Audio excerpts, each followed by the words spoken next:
से अपने एनर्जी के साथ पढ़ाई करने के लिए बेटा। एक दो बात करना जरूरी है। आप लोगों ने इतने सारे मैसेजेस और मेल कर दिए, मैंने सोचा ही नहीं था यार। देखो बच्चों, तुम्हें इस बात से बिल्कुल भी वरीड नहीं होना है कि कितनों के पास कॉल गया, मैसेज गया। आप लोगों को मैं ये बता देना चाहता हूं कि वो जो सिलेक्शन वाला एक प्रोसीजर जो कुछ बच्चों के पास गया है, वो बहुत सारे बच्चों के पास जाना है, बल्क में जाना है। हमने ऐसा नहीं किया कि कुछ टॉपर्स को ही सिलेक्ट किया है, बहुत सारे बच्चों के पास जाएगा। वो एक एक करके जाएगा ना यार, तुम्हें पता ही नहीं है जिसने मेल किया उसके पास गया है नहीं गया। तो क्राइटेरिया जो है हमारा, वो पहले तो ये था कि हमने जितने भी टेस्ट दिए हैं उसका एवरेज मार्क्स था वो। तो कुछ बच्चे जिसको कि नहीं जाने का प्रोबेबिलिटी है, वो वैसे बच्चे हैं जो अटेम्प्ट नहीं कर रहे हैं टेस्ट। पहला इंपॉर्टेंट बात, तो पहला इंपॉर्टेंट बात से क्या पता चला, you have to attempt the test. तो इससे क्या होगा, इससे क्या होगा पहले समझो बेटा, इसकी अच्छाई को समझो तुम। फर्स्ट क्या है, तुम्हें टेस्ट अपना पीडब्ल्यू का अटेम्प्ट करना है। You have to attempt the test. Test attempt priority में है, नंबर 1 पे है। अगर टेस्ट अटेम्प्ट नहीं करोगे तो सिलेक्शन नहीं हो रहा है भाई। ये बात तुम्हें कहीं ना कहीं हमें बताना था, तो उसका ये बेस्ट तरीका था क्या। और टेस्ट अटेम्प्ट कर दिया, अब उसको सीरियस अटेम्प्ट देना है। ऐसा नहीं है कि टेस्ट में बैठ गए किसी तरीके से बस नंबरिंग किया, फटाफट टाइम पास कर दिया हमने, नहीं। You have to attempt the test with your will, with preparation. तुम्हें पता होना चाहिए कि कल मैं टेस्ट देने जा रहा हूं, मुझे तैयारी करनी चाहिए, रात में जगना चाहिए या नहीं जगना चाहिए, समय पे सोना चाहिए नहीं सोना चाहिए, ये तुम्हें प्लान करना पड़ेगा। तो टेस्ट तुम लोग जो अटेम्प्ट नहीं कर रहे थे, कुछ बच्चे, उनको टेस्ट अटेम्प्ट करना है, ये उनको समझ में आएगा। समझो बात को, ये उनको फायदा करेगा। ये जो सिलेक्शन वाला चीज तुम्हारे लिए जो हमने डिसाइड किया है, वो उनको भी फायदा करेगा जो अभी थोड़ा कम एनर्जी के साथ पढ़ रहे हैं, राइट। उनको एक मोटिवेशन मिलेगा। ऐसा नहीं है कि हमने जो लिस्ट बनाया वो बन गया, फाइनल है। हम हर एक टेस्ट के बाद इसे एनालिसिस करेंगे, हर एक 2-3 टेस्ट के बाद। और वीक में तो हम इतना टेस्ट ले रहे हैं यार, अभी मेंस एडवांस के कितने बचे हुए हैं तुम लोग। तो एकदम वरीड नहीं होना है बेटा इस बात से कि सर हमारा नंबर नहीं आया, हमें फोन नहीं आया। और फोन बेटा अभी 10 दिन में कंप्लीट होने वाला है, एक दिन में नहीं कंप्लीट होने वाला है। हमारे पास बहुत सारे बच्चों का लिस्ट है उसमें। तो 2 बातें मैंने कर दी तुम्हारे सामने। एक तो लिस्ट में बहुत सारे बच्चे हैं, धीरे धीरे मेल या मैसेज और जो कनेक्शन है टेलीफोनिक वो जाएगा, राइट। पहली बात। दूसरी बात कि तुम्हें टेस्ट अटेम्प्ट करना है, ये तुम्हें समझ में आया तो फिर तुम्हारा भी नंबर आ सकता है जिसका नहीं आया। और ये जो प्रयास बैच है ना बेटा, प्रयास, ये प्रयास इंडिया का एक ऐसा बैच बनने वाला है जहां से बल्क में रिजल्ट होने वाला है। तो अब समझना थोड़ा सा, मैं हमेशा बोलता हूं हमारे पास 2 चीज चाहिए, दुल्हा भी चाहिए और बारात भी चाहिए। तो हमारे पास टॉप सिलेक्शन भी चाहिए और बल्क में सिलेक्शन भी चाहिए। तो यार बल्क में सिलेक्शन और टॉप सिलेक्शन, कहीं ना कहीं इसको जब तक तुम कैटेगराइज नहीं करोगे कैसे होगा तुम ही बताओ। जो हमारा सपना है कि पीडब्ल्यू को एकदम टॉप में पहुंचा देना है, वो कैसे होगा अगर हम अच्छे बच्चों को थोड़ा सा अच्छा क्वेश्चन नहीं कराएंगे। अभी देखो, मैं ही प्रयास में अगर एडवांस लेवल का क्वेश्चन देना शुरू करता हूं तो कितने सारे बच्चे तुम लोग बोलते हो सर जेई मेंस और एडवांस अलग कर दो, ये कर दो, वो कर दो, बोलते हो ना बेटा।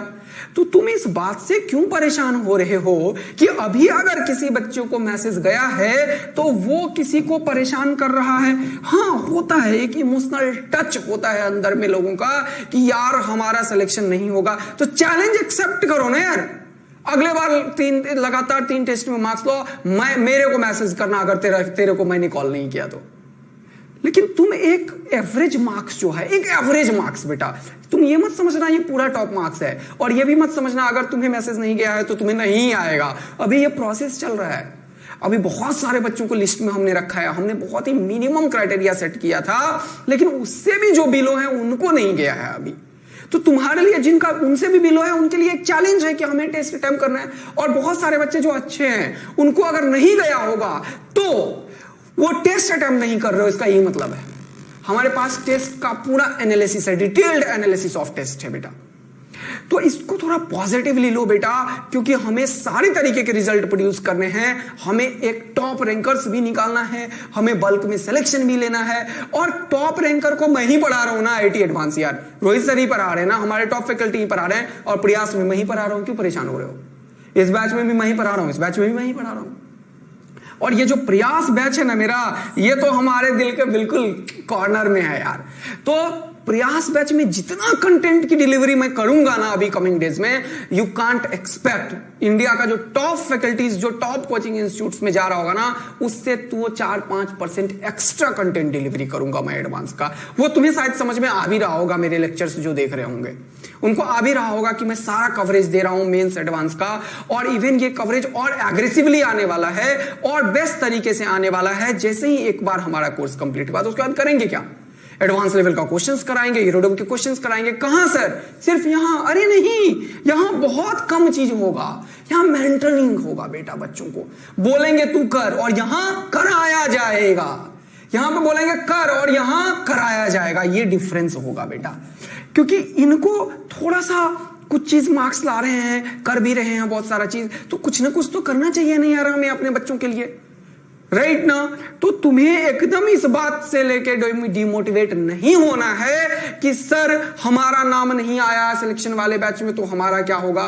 तेरे को एक चैलेंज एक्सेप्ट करना है कि मेरे को दोबारा से मेहनत करके यहां पे पहुंचना है और हमें दिखा देना है कि मेरे में दम है। You have to accept it. और प्रयास में इतना ज्यादा कंटेंट की डिलीवरी होगी ना, यू कांट इमेजिन इवन। ये बात मेरा प्रॉमिस है। और तुम मेरा लेक्चर देख रहे हो तो तुम्हें पता चल रहा होगा कि जितने लेक्चर्स आ रहे हैं उसको मैं कैसे पूरा इंटेंसिटी से दे रहा हूं चीजों को, और ये और ज्यादा होगा। सारे एडवांस के यूरोडो, करोटो, प्रॉब्लम सब आएगा इसमें बेटा। तो प्रयास बैच एक ऐसा बैच बनेगा इंडिया का जहां पे रिजल्ट्स ही रिजल्ट्स होंगे। लेकिन मेंटरिंग तो चाहिए ना, कुछ बच्चे परेशान होने लगते हैं तो क्या हमें मेंटरिंग नहीं चाहिए क्या? डेली आके तुम्हें यही तो कर रहा होता हूं ना यार बेटे। तो तुम्हें किस बात की परेशानी है? बिल्कुल परेशान होने की बात नहीं है। यस, तो हमें समझ में आ गया है सर, हमें टेस्ट अटेम्प्ट करना है, और टेस्ट अटेम्प्ट करना है प्रिपरेशन के साथ, जिससे कि हमारा मार्क्स में भी इंप्रूवमेंट आए। मार्क्स को इंप्रूव भी करना है, क्योंकि अभी तक तुम लोग थोड़ा सा अपने टेस्ट को बहुत एग्रेसिवली नहीं ले रहे हो जितना एग्रेसिवली हम लोग काम कर रहे हैं। तो उस चीज को थोड़ा और एनर्जी देने के लिए, उसको और बूस्ट अप करने के लिए, हमारे टॉप रैंकर्स को और एक्स्ट्रा मेंटरिंग के लिए, जो बिलो एवरेज बच्चा है उसको एक चैलेंज दिखाने के लिए ये जरूरी था बेटा। इसको समझने की कोशिश कीजिए आप लोग। बाकी आप लोगों का साथ ना मैं छोड़ रहा हूं, ना पांडे सर छोड़ रहे हैं, ना रोहित सर छोड़ रहे हैं, ना केमिस्ट्री में सर्वेश सर छोड़ रहे हैं, ना तुम्हारे महाजन सर छोड़ रहे हैं, ना पंकज सर छोड़ रहे हैं। सारे हैं हमारे प्रयास वाले ही, राइट। तो डिमोटिवेट होने की बिल्कुल कोई नीड नहीं है। एकदम मस्त पढ़ाई कीजिए, खुश रहिए, आबाद रहिए। अब मुझे पढ़ाने दीजिए, ठीक है बेटे। तो चलिए शुरू करते हैं बेटा अपना आगे का काम। तो पढ़ाई एकदम दिल से करना है, जान लगा के करना है, इतना अच्छा करना है कि टेस्ट पूरा अटेम्प्ट करना है, टेस्ट में मार्क्स लाने हैं और सारा रिवीजन करना है जैसा कि मैंने बताया था, ठीक है। तो बिल्कुल बढ़िया एनर्जी से आप लोग पढ़ाई करते रहिए।